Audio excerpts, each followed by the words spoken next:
Une révélation inattendue.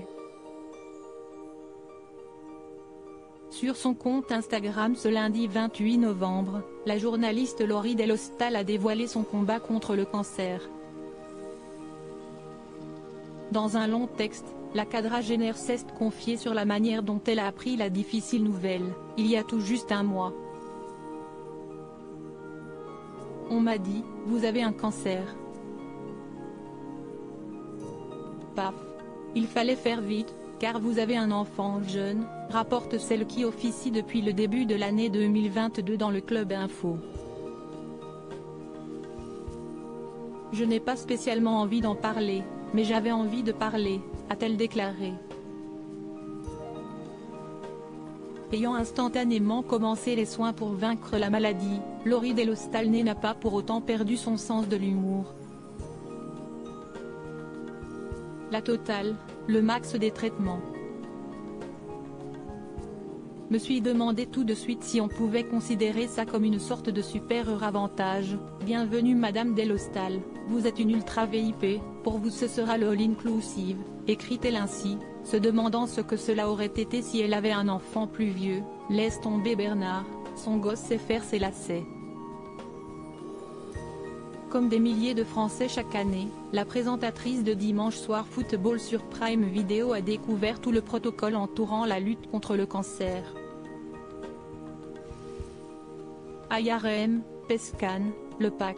Plein de médicaments pour ne pas vomir. Le bonnet de water polo glacé pendant la chimio, décrit elle aussi, sans jamais préciser la partie de son corps touchée par la maladie. Supérieur à Édouard Philippe, Nicolas Sarkozy, ces politiques qui ont révélé ou caché une maladie. Laurie Delhostal, malade mais confiante avant cette annonce, en légende d'un portrait en noir et blanc, Laurie Delhostal s'était en effet retirée de l'antenne de France Info et Prime Video depuis quelques semaines. Un choix qu'elle a expliqué dans sa publication, « J'ai arrêté la télé de suite. Plus trop envie de rire dedans. Peur que mes cheveux tombent d'un coup pendant une pub. »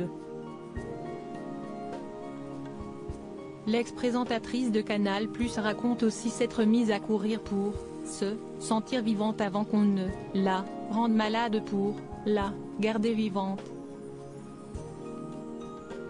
J'ai fait du fractionné après ma première chimio.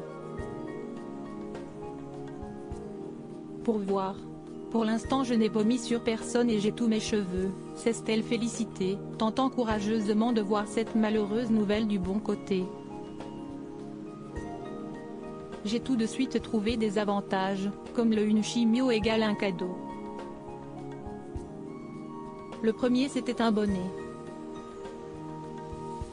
Pragmatisme, écrit-elle notamment, admettant que ce n'est habituellement pas des choses que l'on raconte à tout le monde. Mais la vie n'est plus tout à fait normale. Je ne sais pas s'il faut le dire, mais je ne sais pas pourquoi il ne faudrait pas le dire, conclut Laurie Delhostal, bien décidée à revenir plus forte que jamais, dans quelques mois. Crédit photo, Coadic Y.